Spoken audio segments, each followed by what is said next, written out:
السلام علیکم ناظرین، امید ہے آپ خیریت سے ہوں گے۔ آپ دیکھ رہے ہیں ریاض digital, Riyadh ul Haq vlogs. I am F کا جو گورننس کے اسسمنٹ کا مشن ہے وہ پاکستان میں اپنا دورہ تقریباً مکمل کر چکا ہے، اور پاکستان کی تاریخ میں یہ پہلی بار ہوا ہے کہ اتنے زیادہ انہوں نے لوگوں سے، اداروں سے ملاقات کی۔ تو آج اس کا تھوڑا سا جائزہ لیں گے کہ حکومت کر کیا رہی ہے اور یہ ہو کیا رہا ہے۔ تو ہم نے دیکھا کہ $7-8 بلین کا جو ہمارا آئی ایم ایف کے ساتھ جو ایگریمنٹ ہوا تھا، اسٹینڈ بائی ایگریمنٹ، اس کے بعد ہم دیکھ رہے ہیں کہ ایک عجیب سی صورتحال ہے کہ پاکستان کی تاریخ میں پہلی بار ہو رہا ہے کہ جو آئی ایم ایف کا مشن آ رہا ہے، یہ ایگزیکٹلی ایک اور مشن ہے جس نے آج کل میں لینڈ کر جانا ہے۔ یہ ہے گورننس کی اسسمنٹ کا مشن۔ اب ظاہر ہے جب آپ کے حالات اتنے بدترین ہو جائیں تو پھر یہ حالات ہوتے ہیں کہ آپ کے دوسرے ممالک جو لینڈنگ ایجنسیز ہیں وہ آ کے آپ کو بتاتی ہیں کہ کیا کرنا ہے کیا نہیں کرنا۔ تو ہوا یہ کہ آئی ایم ایف کی جو مشن کی ٹیم ہے وہ چیف جسٹس آف پاکستان سے ملی، پرائم منسٹر آف پاکستان سے ملی، لاء منسٹری کے لوگوں سے ملے، فائنینس منسٹری کے لوگوں سے ملے، پلاننگ ڈویژن کے منسٹری سے لوگوں سے ملے۔ اس کے علاوہ اسٹیبلشمنٹ ڈویژن اور کیبنٹ ڈویژن کے سینئر جو لوگ ہیں، سیکرٹریز وغیرہ، ان کے ساتھ ملاقات کی، اور اس کے ساتھ ساتھ auditor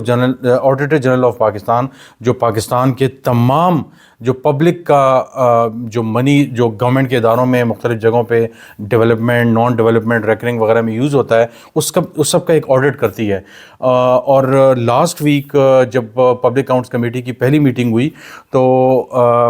auditor general of Pakistan نے کہا کہ 14 تاریخ کو ہماری میٹنگ ہے، اور اس سے پہلے وہ اپنے کنسرن شو کرتے رہے ہیں۔ اور جنید اکبر کی سربراہی میں کمیٹی کا یہ پہلا اجلاس تھا، اور حیران کن طور پہ جو انہوں نے بات کی اس میں ایک یہ تھی کہ ہم جن چیزوں کا آڈٹ کرتے ہیں اس میں 10% جو ہے وہ سامنے آتا ہے جو حکومت و ملک میں ہو رہا ہے، یعنی ٹریلینز آف روپیز کے جو آڈٹ پیراز پچھلے بے شمار سالوں میں، لیکن وہ 22-23 کا جو آڈیٹر جنرل جو آڈٹ کرتا ہے اس کی جو رپورٹ سامنے آتی ہے، تو اس کے مطابق ان کا کہنا تھا کہ ہم جو رپورٹ لاتے ہیں وہ 10% ہوتی ہے، اور جو حکومت میں ہو رہا ہوتا ہے آپ اندازہ لگائیں اور کیا ہوتا ہوگا۔ بہرحال اصل بات یہ ہے کہ جو اسسمنٹ کی جو آئی ایم ایف کی اسسمنٹ کی جو ٹیم تھی گورننس وغیرہ کی، وہ آئی اور انہوں نے یہ جو میں نے آپ کو چند نام گنوائے 6-7، اور اس کے علاوہ اور بہت سی اینٹیٹیز سے ان کی ملاقات ہوئی، اور اس میں ہم نے دیکھا کہ باقاعدہ طور پہ انہوں نے سوالات جوابات کیے اور پوچھا بہت سی چیزوں کے حوالے سے، گورننس کے حوالے سے، ان کے جو میکینزم ہے کیا ہو رہا ہے۔ بلکہ جب chief justice of Pakistan justice Yahya Afridi سے جب انہوں نے ملاقات کی تو انہوں نے میڈیا سے بعد میں بات کی کہ میں نے انہیں کہا کہ میں آپ کو اتنا بتانے کا پابند نہیں ہوں، I am not suppose to share this much information with you, اور جو تابڑ توڑ جو سوالات پوچھے جا رہے تھے، تو اس سے اندازہ ہوتا ہے کہ انہوں نے بینچ کی فارمیشن، جوڈیشری میں جو نئی ڈیولپمنٹس ہو رہی ہیں، بہت سے لوگ آ گئے ہیں، عامر فاروق جیسے اور دوسرے لوگوں کو جو آگے پیچھے کیا گیا ہے۔ تو اس سے ایک چیز بڑی جو پریشان کن لگتی ہے وہ یہ ہے کہ آئی ایم ایف کا جو مشن ہے اس کی امریکنز کے حوالے سے پاکستان پہ مزید چیکس رکھنے کے لیے، پاکستان کو مزید دباؤ میں رکھنے کے لیے یہ سارے سلسلہ جو ہے وہ شروع ہو گیا ہے، اور یہ پاکستان کی تاریخ میں پہلی بار ہے۔ مجھے یاد ہے کہ جب آئی ایم ایف کا جب یہ منظور ہوا تھا پاکستان تحریک انصاف کے دور میں، غالباً 20 میں جا کے یہ یا 19 کے اینڈ میں جا کے شاید انہوں نے کیا تھا، 18 کے بعد جب اسد عمر تھے تو انہوں نے بڑا زور لگایا کہ جلد ہم آئی ایم ایف کے ساتھ چلے جائیں۔ بہرحال وہ ہم نہیں جا سکے، تھوڑا ہم نے ڈیلے کر لیا، ہم 19 میں گئے، لیکن بہرحال تب جو ہے بہت زیادہ شور مچایا گیا۔ احسن اقبال نے بہت زیادہ شور مچایا، اور وہ ویڈیو کلپ آپ کو یاد ہوگا جس میں کہتے ہیں کہ آپ نے ملک بیچ دیا ہے، آپ غدار ہو، آپ یہ ہو وہ ہو، پارلیمنٹ نیشنل اسمبلی کے فلور پہ انہوں نے یہ کہا، اور ان کی حکومت کے دوران یہ ہو رہا ہے جب وہ پلاننگ کے منسٹر بھی ہیں اور وہ بھی شاید ملاقات کر چکے ہیں۔ اس کے ساتھ ساتھ حال ہی میں جو اسٹیٹ بینک آف پاکستان ہے اس میں تعیناتیاں جو ہیں وہ موسٹلی پاکستانیز کی ہوتی ہیں۔ تو حال ہی میں ایک بل لایا گیا کابینہ کے اندر، اور جس میں کہا گیا کہ جی جو غیر ملکی ہیں ان کو اہم پوزیشنز پہ لگایا جائے۔ بہرحال اس پہ پرائم منسٹر کا ایک کمیٹی بٹھا لیتے ہیں، کیونکہ کیبنٹ کے اندر ڈس ایگریمنٹس ہو رہے تھے کہ کچھ کہہ رہے تھے کہ جی اگر ہم پہ بین ہے، ہم جو پارلیمنٹیرینز ہیں ڈوئل نیشنلز نہیں ہو سکتے، آرمی کے لوگ ڈوئل نیشنلز نہیں ہو سکتے، تو یہ لوگ بھی جو آئی ایم ایف کے ہمارے جو اہم پوزیشنز پہ ہیں ان کو بھی نہیں ہونا چاہیے، آئی ایم ایف نہیں، sorry, state bank of Pakistan. تو بہرحال کمیٹی بنی، اس کمیٹی نے یہ فیصلہ دیا جس میں احسن اقبال کی سربراہی میں خواجہ آصف بھی موجود تھے اور فائنینس منسٹر بھی، لا منسٹر بھی، سب موجود تھے، اور سب نے کہا کہ جی ان کا ہونا بڑا ضروری ہے، یہ بہت اہم ہے، پوٹینشیل جن لوگوں میں ہو، جو لوگ قابل ہوں، ان لوگوں کا ان عہدوں پہ آنا بڑا ضروری ہے، چاہے وہ غیر ملکی ہوں، چاہے وہ ڈول نیشنلز ہوں، اپنی نیشنلٹی بس وہ ڈکلیئر کر دیں۔ یہ مہربانی کرنی ہے آپ نے بتانا ہے، وہ تو ڈیفینیٹلی آپ کو ہوگا کہ کینیڈا آسٹریلیا سے اگر آپ کسی کو بلا رہے ہیں، یا ایون پاکستان میں اگر وہ کسی اہم بینکنگ سیکٹر میں یا کسی جگہ پہ اگر وہ کام کر رہا ہے اور ڈیول نیشنل ہے، تو ڈیفینیٹلی اس کے ریکارڈ میں تو نیشنلٹی آئے گی، تو یہ کوئی بہت بڑی بات تو نہیں آپ نے ان سے مانگ لی۔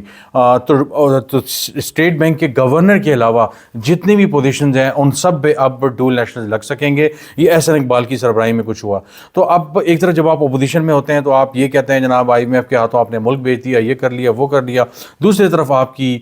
جو ہے وہ آپ کے حالات جو ہیں وہ یہ ہیں۔